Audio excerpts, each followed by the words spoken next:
projectile motion when you are going to throw any object at an angle theta into the atmosphere, into the sky.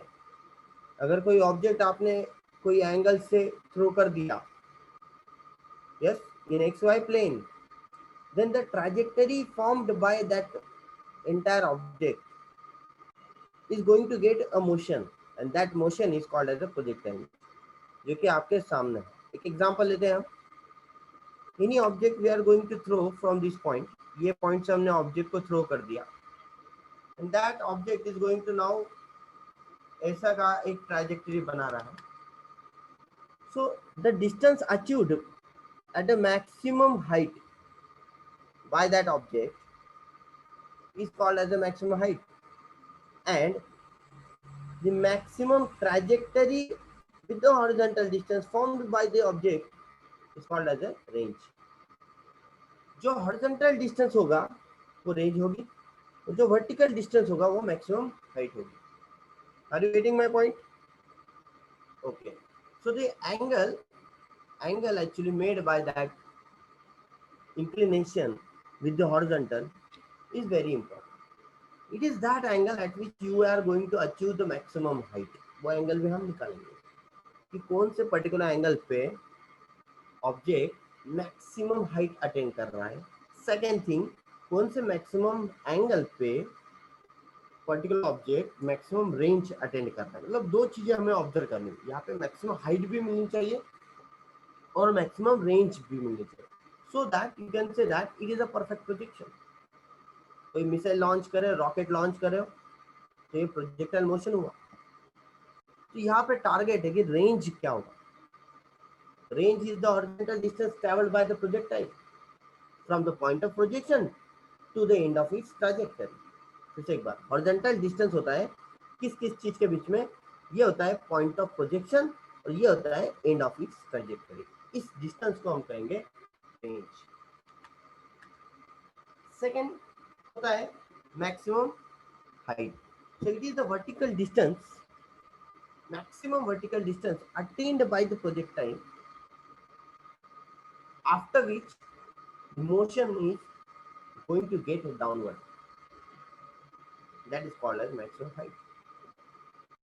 Third होता है time of flight. वो भी important definition है, तो वो भी हम देखेंगे. Time of flight. So what is time of flight of the projectile? It is the time taken by the projectile to cover its entire trajectory. मतलब ये पूरा ट्रैजेक्टरी कवर करने के लिए कितना समय लगा, that is called as time of flight. Flight का टाइम नहीं है, वो पूरा ट्रैजेक्टरी कवर करने के लिए what is the time taken by the projectile. तो फिर से एक बार डेफिनेशन देखते हैं. The time taken by a projectile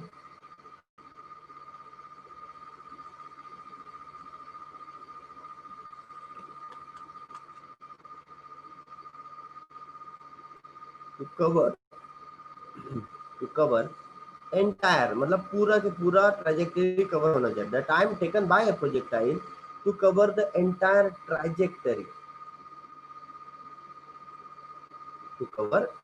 trajectory, और आप टेक्निकल लैंग्वेज में उसे हॉरिजॉन्टल रेंज कह सकते हैं, और to cover horizontal range.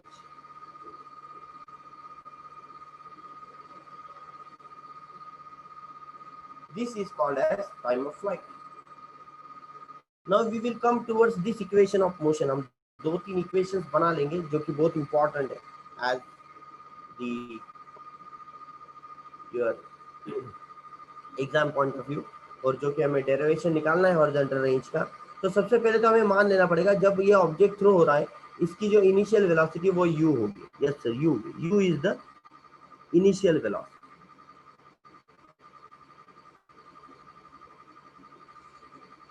Second thing is that उसके दो कंपोनेंट बनेंगे. अगर वो एक्स एक्सिस के साथ जाता है तो उसका कंपोनेंट हॉरिजॉन्टल कंपोनेंट बनता है ux. तो मैंने आपको कहा है अगर एंगल हॉरिजॉन्टल के साथ होता है तो u का कंपोनेंट होगा u cos थीटा. यस और नो? मैंने आपको बताया था देयर आर टू कंपोनेंट्स, एक होता है u cos थीटा जो कि हॉरिजॉन्टल कंपोनेंट होता है, ये एक होता है u sin थीटा जो कि वर्टिकल कंपोनेंट होता है। So there are two components which is perpendicular to each other, एक ux होगा और uy। तो ux को हमने cos थीटा ले लिया, तो uy ऑब्वियसली क्या होगा, u sin theta. Raise your hands if you understand. There are two components, very easy. There are two components, ux होगा u cos थीटा, uy होगा u sin theta. And what about acceleration when it is comes to from this point, जब इस point से object जब नीचे आ रहा है for example, तो वो अगेंस्ट ग्रेविटी आ रहा है, सो दैट एक्सेलरेशन जो होगा वो माइनस जी होगा। Y? Object is going to fall down, object is going to initial ux में एक्सेलरेशन होगा ही नहीं यहाँ पे। ux में एक्सेलरेशन क्यों नहीं होगा? क्योंकि your object is at horizontal, surface से ऊपर उठ ही नहीं रहा ऑब्जेक्ट। तो अगर आपने एक्सेलरेशन के बारे में बात की, एक्सेलरेशन ड्यूरिंग मोशन, अगर प्रोजेक्टाइल मोशन में एक्सेलरेशन देखा गया तो ax 0 दिखेगा आपको, हॉरिजॉन्टल एक्सेलरेशन होता ही नहीं है, एक्स एक्सिस से ऑब्जेक्ट जा ही नहीं रहा ना, there will be no acceleration. Object कहाँ जा रहा है? ऑब्जेक्ट वर्टिकली जा रहा है और वो अगेंस्ट ग्रेविटी जा रहा है। मैं वही बता रहा हूँ आपको, ग्रेविटी क्या होगी? Pulling towards the down side. Gravity क्या होगी? Pulling towards ground side. लेकिन आप ग्रेविटी को क्या कर रहे हो? ओवरकम कर रहे हो, इन्फ्लुएंस। आप ग्रेविटी का इन्फ्लुएंस क्या कर रहे हो? ओवरकम कर रहे हो, इसलिए आपको माइनस जी लेना पड़ेगा। Are you getting my point? Yes और no? Yes. The basic things we should keep in our mind while solving range or height of the projectile during its projectile motion. Okay, so let's see that कि the vertical component of displacement of projectile अगर हमने देखा at instant time t, कोई भी time के लिए, तो vertical component of displacement, देखो यहाँ पे क्या आ रहा है, डिस्प्लेसमेंट कितना हुआ है ऑब्जेक्ट का, तो हमने डिस्प्लेसमेंट का मोशन बना रखा है ऑलरेडी, यस और नो? मान लिया सपोज वाई अगर वर्टिकल डिस्प्लेसमेंट है, तो व्हाट इज द डिस्प्लेसमेंट का फॉर्मूला क्या है? मैंने आपको बताया था, S is equal to ut plus 1/2 gt square. If you are taking a displacement, यहाँ पे हमें सबसे इंपॉर्टेंट क्या लेना है, डिस्प्लेसमेंट ऑफ द प्रोजेक्टाइल, कि यहाँ से आगे कितना गया। तो ये जो गया है आगे, वो कैसा गया है? प्रोजेक्टाइल ही गया है, वो हॉरिजॉन्टली नहीं गया है, तो वर्टिकली गया है, इसलिए वर्टिकल डिस्प्लेसमेंट होगा। सो द वर्टिकल डिस्प्लेसमेंट का कौन सा कंपोनेंट होगा? वर्टिकल कंपोनेंट होगा। सो दैट डिस्प्लेसमेंट हम लेंगे y इज इक्वल टू ut प्लस 1/2 gt स्क्वायर। लेकिन अभी मैंने कहा कि ग्रेविटी अगर हमने ऊपर जा रहा है ना ऑब्जेक्ट, तो अगेंस्ट ग्रेविटी जा रहा है, इसलिए हम ग्रेविटी को निगेटिव वैल्यू से रिप्लेस कर देंगे। So ut minus 1/2 gt square. Are you understand the concept?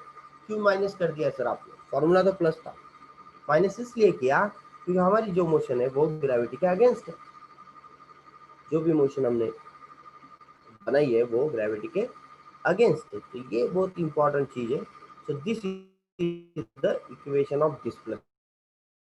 Projectile motion में डिस्प्लेसमेंट होता है, डिस्प्लेसमेंट में हमें वैल्यू पुट कर, ये y, ये जो वर्टिकल डिस्टेंस है ये h से रिप्लेस कर देना है, क्योंकि हम कौन सा डिस्प्लेसमेंट ले रहे हैं सर? हम वर्टिकल डिस्प्लेसमेंट ले रहे हैं। तो वर्टिकली कितना डिस्प्लेस हो गया है? वो इस x एक्सिस से सर h गया है, तो y किससे रिप्लेस हो जाएगा सर? y रिप्लेस हो जाएगा h से। Yes correct. So that we are going to see in the derivation. Okay guys, हम जो डेरिवेशन लेंगे ये सभी ज्योमेट्री आपको लिख लेना है। This is all about the geometry. हम डेरिवेशन जब लेंगे तब इन सभी चीजों का यूज कर लेंगे। Okay, write down